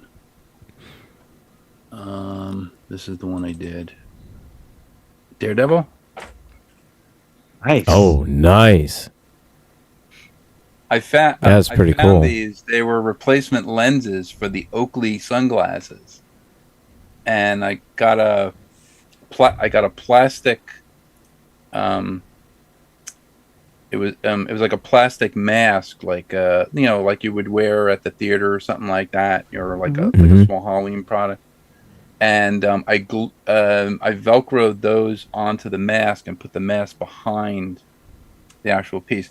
This was the China one. This is the one I got from China. This was the China suit that I had gotten, and I didn't wear it. I actually I made it for Jeff, actually, for Still Halloween. freaking cool though. It's still very cool. Very cool. Like I That's could really totally cool. see you wearing that, George, and like running down a hallway and beating up like 47 people. This was the whole. So, yeah, suit. it's got to be in a hallway though. It's got to be in a hallway. and a single shot. Yeah, absolutely. Got to be a single shot in a hallway. Single shot. We've already had our hallway conversation on the Rules of Inquisition, episode 33-2, I think. Check it out. Anyway, on Spotify. That was the. I don't know. I don't remember which one. So listen to them all, and you'll Yeah. find it out from there. We only have 36 episodes. That's only 78 Yeah. hours, It's nothing. 82 hours, whatever. It's nothing. Nothing. It's nothing. You could listen to that in a weekend. I mean, Right. Well, It's 72 hours well, of your life well, I to mean, hear everything that me and Gilbert. yeah. I mean, you start on Friday morning. You know, you start your Friday off right, and you end your Sunday off, and you're ready for the next weekend because you want more. I miss and- my old shop. You This can go to was, work. the You can Falcon start on jetpack Friday and I go to made work for on somebody. Monday. Super knowledgeable about nerd stuff. Right? Impress all your friends at work. Because why? You know everything about Star Trek. Did you know this about who mourns for Adonis? Said, did you know? Didn't? You didn't know that? Oh, Said, My wife used to call this the toilet bowl. But wait. Here we go. it's the ion cannon from the Battle Hoth. right? It's all handmade. It's all done in foam. Oh my gosh! That is so cool. This actually was supposed to light up. I did put the control room in here with the guys. Yeah, I was. That I made that in 2016. For That is so freaking it started out like this, like a globe, and I just put I put like little model bits all over it, and I had the foam carved out. And it was the globe for like your light outside, like the globe, Mhm. clear globe. Yeah, That's like what it you was. put over an outdoor light Right. or something. Yeah. Yeah. Yeah. And some piece of PVC and I don't know where it is. It's in a box somewhere. So I mean, Gilbert knows. I used to work for a hydroponic store, so like we had Oh. a lot of like hose fixtures and clamps and things.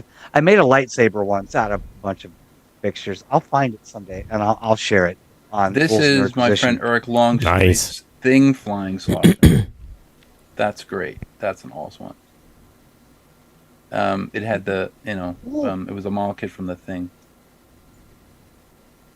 Somebody did a Star Destroyer, I believe. But this was at the Jersey Fest show. So. I'm still staring at the ion cannon.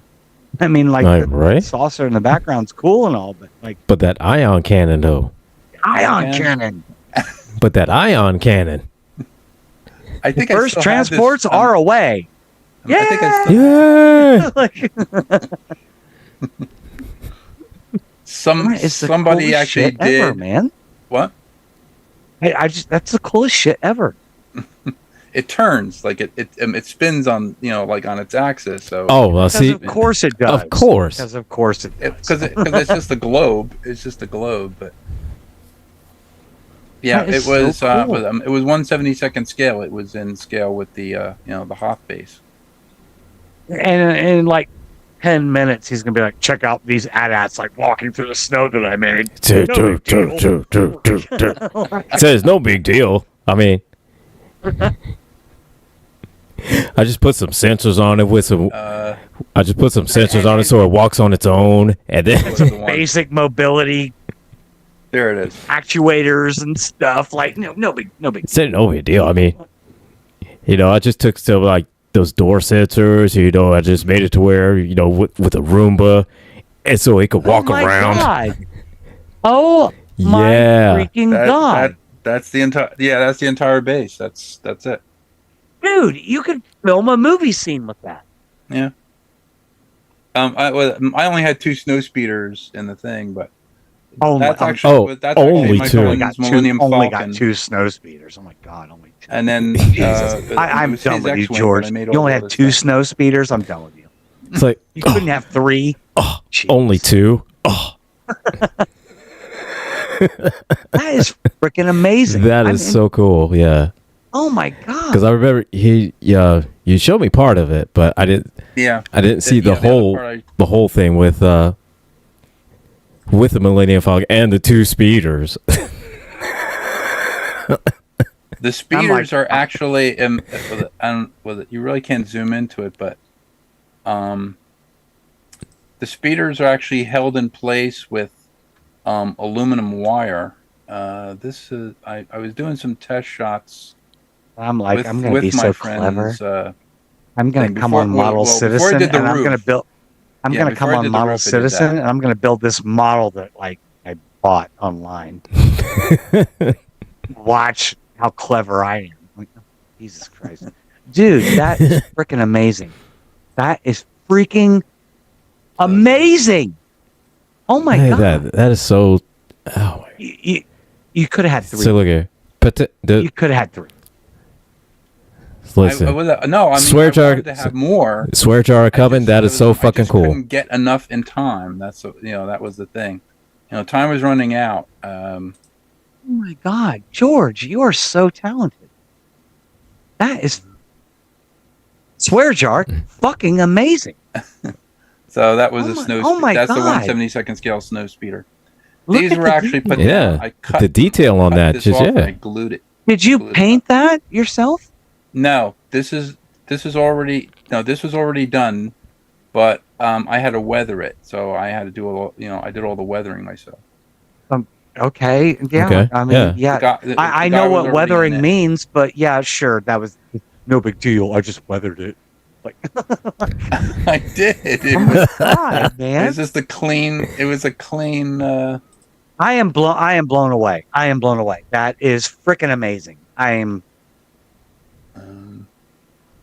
The only way you might like get me to pass out and fall off camera is See, if this like is Darth basically- Vader was walking through the base. Like there was a model of him, like Oh, I actually had. don't. He's gonna drop Don't it's a model of Vader. don't do it. No, I don't had, do it. He'll drop a model of Vader riding a hot dog cart. I'm already trying to convince my soon-to-be new roommate that I need a 7-foot tall animatronic Vader from Home Depot in my bedroom. It's only $500 if anyone wants to donate. Cash App transgression. It's pretty cool too. It like moves around and lights up, and it comes with a. I think it comes with a lightsaber and either a candy cane, or you can swap out when it gets Christmas. You can swap it out with a candy cane versus a lightsaber. It's pretty fucking cool. Swear jar, but the accessories are not important. I've got that covered. Just the 7-foot tall Vader, though. Okay, don't worry about anything else. So I just need. That's all I need. All add-ons and accessories. I just need the. I just need a 7-foot tall Vader. I just need a 7-foot tall Vader. This is the. It's a little bit too big in the thing. It's actually a landing pad for the 1/48 scale Eagle from Space 1999. I can see the runway lights. I can't. And like, what's that? Like Moon Rock or Asteroid Rock like or something? Rock. And I see the wall. Yeah, I see a bit of it. You are very talented, though, cool. George. Like, why are you on this stupid podcast with us and not like doing movie shit? Wrong place, wrong time. Yeah, I guess. Yeah, so now I said that too, and I was born like, oh hey, it's a boy. I'm like, oh damn it, wrong. Yeah, so and now George is stuck slumming it with us. Slumming. Where was I got my Bat Bunker project saucer? No. I have to get John McCallum on because you're going to have to like sit down before Model Citizen starts. You're gonna have to sit down and like get some great photos because I'm gonna need to see all of this. And she is very serious too. She's very serious about that too. Great stuff. I mean, I'm blown away. No innuendo, no jokes. George. Oh, here's just what I've seen. Still have. Is amazing. This is the sculpt of the kryptonite spear. I was just gonna say, like, man, it just needs to be green. Yeah. Right. But that's original sculpt. I still have that mold. So I had that it's about a foot long, maybe 13 inches long. So what do you make that out of? What's that mold made of? The mold is made out of silicone rubber. So I would basically so this is silicone clay. So I can sculpt anything out of silicone clay. So you didn't do that by hand? Yes, or I sculpted this by hand. Oh, okay. And then I would put that into a cylindrical, like a vessel or a pot or whatever. Huh? And then pour the mold rubber over it. And then when the mold rubber hardens, it's still flexible. You pull it out, and then this here is the pour point. So right. Uh-huh. Mm-hmm. When you turn it upside down and you release it from the mold, you have your pour point. You turn the mold upside down. You have your pour point. You pour in your clear. Actually, I can show you. I do have other kryptonite stuff I can show you. So is this rubber that you use to pour over it? Is that something you just buy online? Yeah, Smooth On makes it. Well, there's a couple of places that make it. It's called silicone. Remember the name of. It's silicone molding rubber, but I can't remember the name of the TikTok account that I follow. But there's this guy that makes like these coffee tables. He'll take like 2 pieces of wood, right, and they've got like a trench between them, and he'll put like the Millennium Falcon being chased by TIE fighters, through a canyon, and then pour. And I know that you can buy that silicone. What do you call that stuff? That they put over top. The resin, the silicone Actually, resin. it's a resin. Thank you, It's resin. it's a clear resin, but you have to use a certain one for if you're going to make tables. So Right, but if you my brother-in-law made a table for my mom and dad using that stuff. If you use like Total Not as Boat, cool with, you know, like, the Total Millennium Boat Falcons. ones are really good. You have to. It's like a delicate balance between time, temperature, and humidity.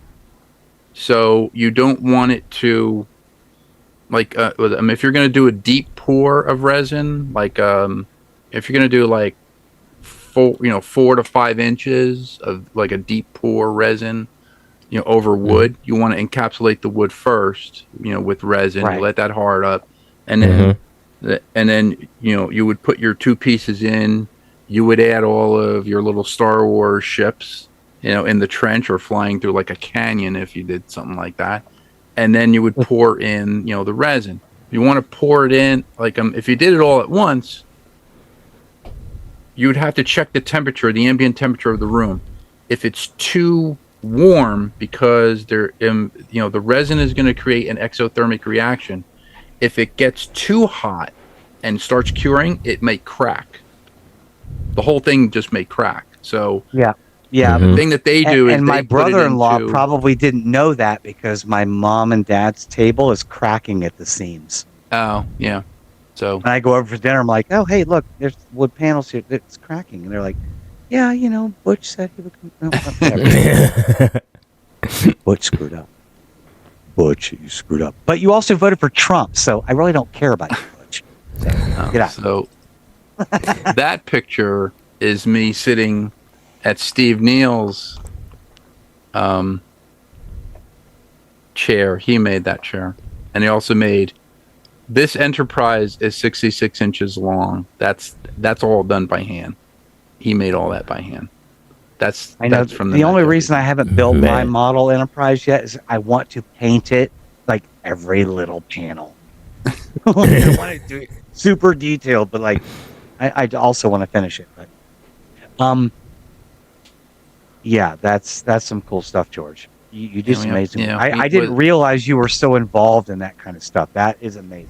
I love doing. The thing I like doing are dioramas. I like building dioramas. Yes, I've always loved them. I Nice. can't build one. Yeah. If anyone out there, I know, like, we're talking resin coffee tables and stuff like that, and wood canyons, Millennium Falcon stuff. I don't know how you would do it, but if anyone wants to build me, donate to, or even tell me how to do it, I would love a giant coffee table diorama of the Battle of the Mutara Nebula. Oh, How do you do that? It's one thing to make a canyon with wood, right? Take 2 pieces of wood, make a canyon. How do you do it with a nebula?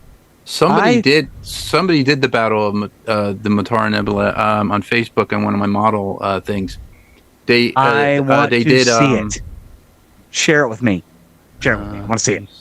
So I mean, you don't have to do it right now. But, when you get But I some mean, time. after, I was just saying, it doesn't have to be like right now. After, Right now. I want to see it now, or I'll never be your friend again. I'll show you this mold that I have. This is the kryptonite. The Kryptonite. oh yeah, nice. Superman the movie. Oh my god. Oh, nice. I still have that mold. I actually gave. I made a kit for James Lechner, so he has that. Did you one. really think you could hide it from me by encasing it in lead? I'll mold this Oh box my- into your prison That is yard. freaking cool. So, That is really- Thomas again. I understand Henry Cavill is cool as Superman. We don't have to hate on Christopher Reeve, though. We don't. no, we don't. Yeah, We don't have to hate on him. and we haven't We need seen. to move on. and We don't need to hate, though. And we can give David Cornsweet a chance. We can give him a chance. You never know. Let's see if Okay. we can You get may it. like him. You're right. I will. I said it was goofy, the trailer, Mhm. and I'm like, I'm turned Yeah. off. I will give it a chance. I will go Yeah. and see it. I will do I that. mean, give it a chance. Then I will give- That's all I say. And I'll give you an honest opinion. That's what I do. I give it a On chance. the Rules of Nerdquisition, we will review that movie as soon as it Say comes out. yes. We might even be like, look, today, we ain't talking Trek. We talking Superman. So 2 hours. It could happen, and we could do it. It will happen. It will. Yeah. And I'm sure on that episode, Thomas will want to come in and we'll talk about Superman. We'll bring him on. And George, that's amazing work. You do amazing work. That is so freaking cool. These are things I want to do, and I'm just like, oh, hey, look, I bought this little 2-inch Smurf on Amazon, and I set it up next to another 2-inch Smurf. Look at my diorama. I didn't do anything. And here George is. He's got the whole Hoth base with all. He's got the Hoth. Cool, man. He's got the Hoth base with AT-ATs coming, and then half the ships are always flying off already. He's got all that. All right, this is the coolest stuff ever. Right? I made this for one of my friends. MAGA people were like, "What cool ghillie suit?" And we're like, "Nah, man, that's a Wookiee." It was it was for my friend Omar. I said proof that Omar Shahaber has a heart. It's the Tony Stark's arc reactor. Yeah, the arc reactor. Yes. The first one he built in the Middle East. Yeah, that is freaking cool, man. That is awesome. God, I wish I had that kind of skill. I mean, people are like, those "Hey, were you 3D draw. You're cool at 3D drawing." printed Whatever. by a But I friend of don't mine. make shit with my hands. But I made. Damn. I made the thing. This is actually a pipe fitting. It's a PVC pipe fitting. And this other piece I just made from. I had a plastic dog bowl, and I just poured resin into it, and I put the pipe fitting into the dog bowl.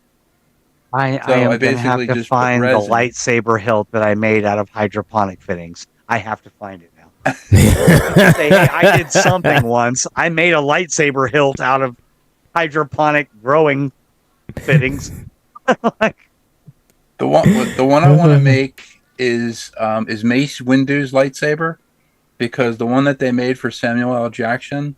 I'm looking it up now. It said it's actually inscribed on the saber. As a bad motherfucker. Yeah, bad mother. Yeah. As written on his saber. Yeah. Swear jar.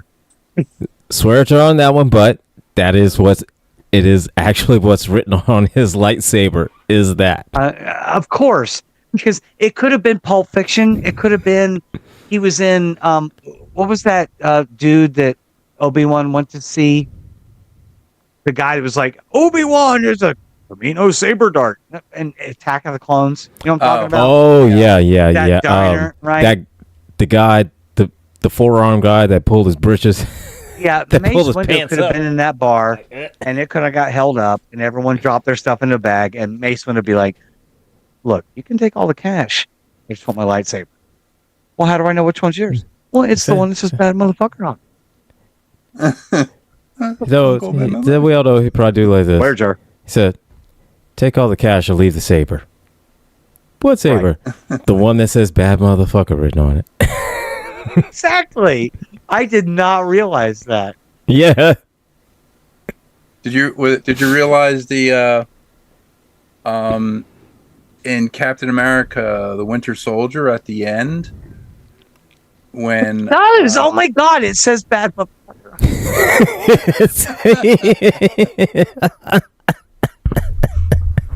I'm sorry. Captain America, what? The Winter Soldier. Yep. At the end, when you see them standing in the graveyard, and Nick Fury's grave, his gravestone. Oh yeah, the says the path of the righteous man. It's actually path of the righteous man. Yeah, path of the righteous man. Yeah. I'm trying to take a drink of your tasty beverage to wash this down. Wash it down.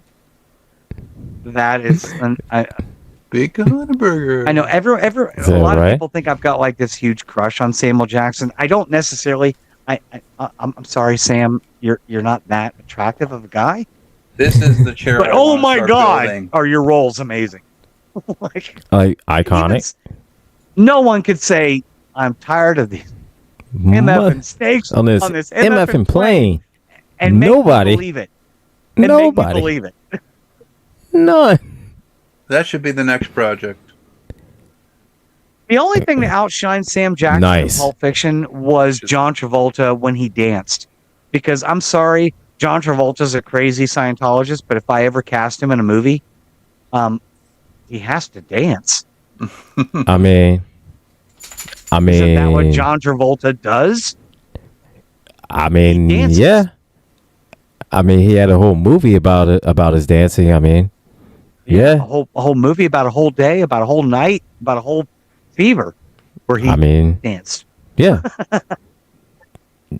It. Like, dude, you made the Bee Gees cool.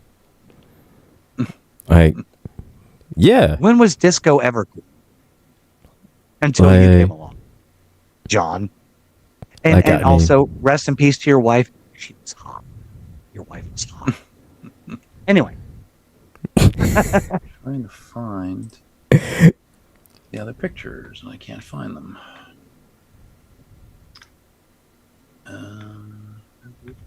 Nope. Yeah, I mean, so George is like, I'm going to make this show, and I'm going to call it Model Citizen, and I'm going to show everyone all these things I do, and people are going to love me for 2 hours, because I will love you for 2 hours. Like, you make some cool shit. That is awesome. All right. And this I could barely make 3 humans, and you made that. This is a picture from the movie, the one with the giant, the giant robot. So I can't think of it. The Pacific Rim. Yeah, it's a Pacific Rim. Mm-hmm. This ship is called the USS Stennis, and it is an aircraft carrier. It's CVN 74.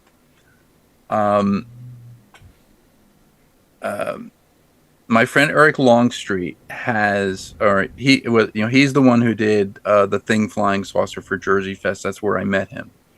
So we go to a hobby shop up here. It's called Trains and Lanes, and they have a section of the store with model kits that nobody wants, and they sell them for like $5, $2, whatever. And usually they're like donor kits. So this one day, we were talking about Pacific Rim, and he goes, "Could you scope out the kaiju, carcass?" And I said, "Yeah." I said, it would be really cool if Trains and Lanes had the 1/12 scale Stennis, which is because they had this model kit by Revell. It's huge. And you can make it into like a remote control boat if you want to. You could put little servos in. That's it's cool. Really big. It's about 4.5 feet long. This model. I just wanted the GI Joe aircraft carrier. I wasn't trying to right. But anyway, keep going. So we're in Trains and Lanes. We're walking around. He goes. I said, "Hey, did we ever go to like the donor kit area?" And he goes, "No."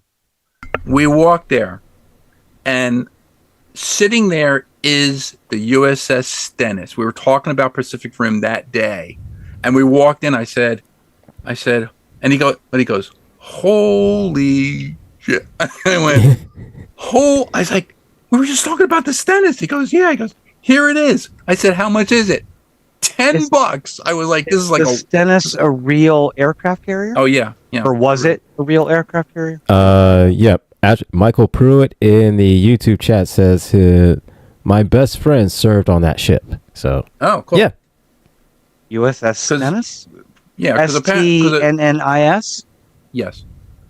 Because apparently, like next to where the head is of the kaiju, are F-18 Hornets. So it should be an active duty. Yep. It is an active duty. I was just asking. My dad was in the Navy and in Vietnam, served on the World War II aircraft carrier, the USS Shangri-La. It was decommissioned and no longer exists. But me and my kid, we went on a mountain climbing trip with my dad, and we went to this little diner on the East Coast. I can't remember where it was. It's Delaware, I think. And they have one of the rudders, or one of the propellers from the Shangri-La. in like as a monument in front of their thing. And my dad was like, "Where the hell are we? This is not the mountain we were going to climb." I'm like, "No, but dude, there's the propeller for the ship you were on, dude." Like, we got pictures and stuff. He loved it. It was cool. It was very cool. Yeah, it was one of the first you'll know this one powered aircraft carriers, but it's also decommissioned. So.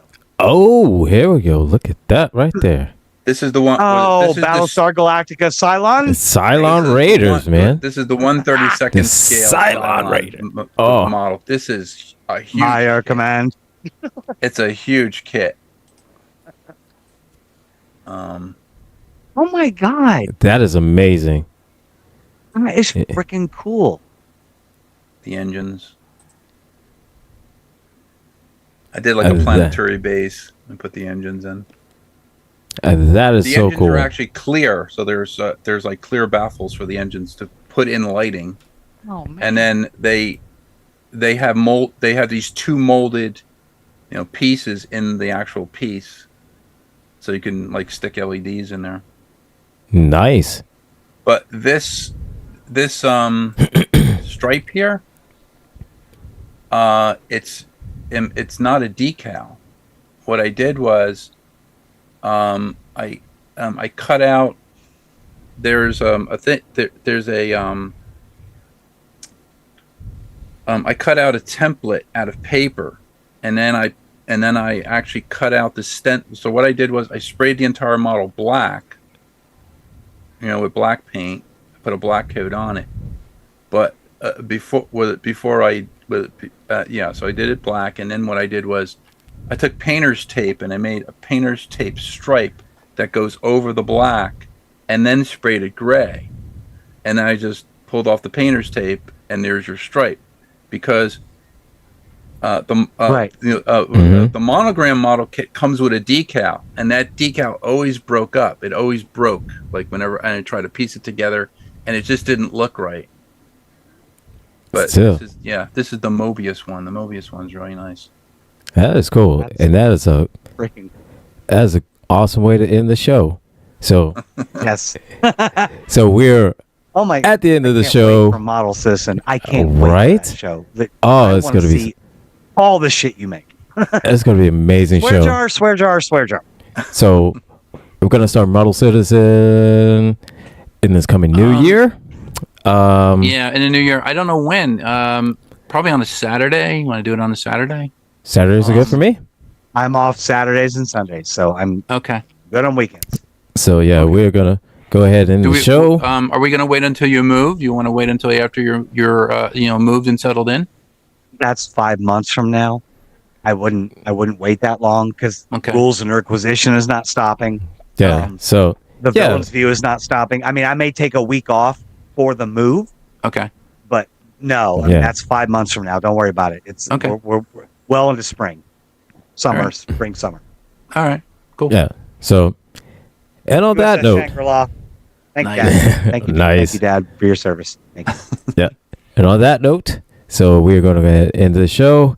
Coming up next, we have got TKE with Jeff Kennedy, and after that, we got Hurricane Girls with Sheila Bell and the rest of their crew, and after that, we've got Ending Everything, bringing in the new year with T. Nathan. Da, da, da.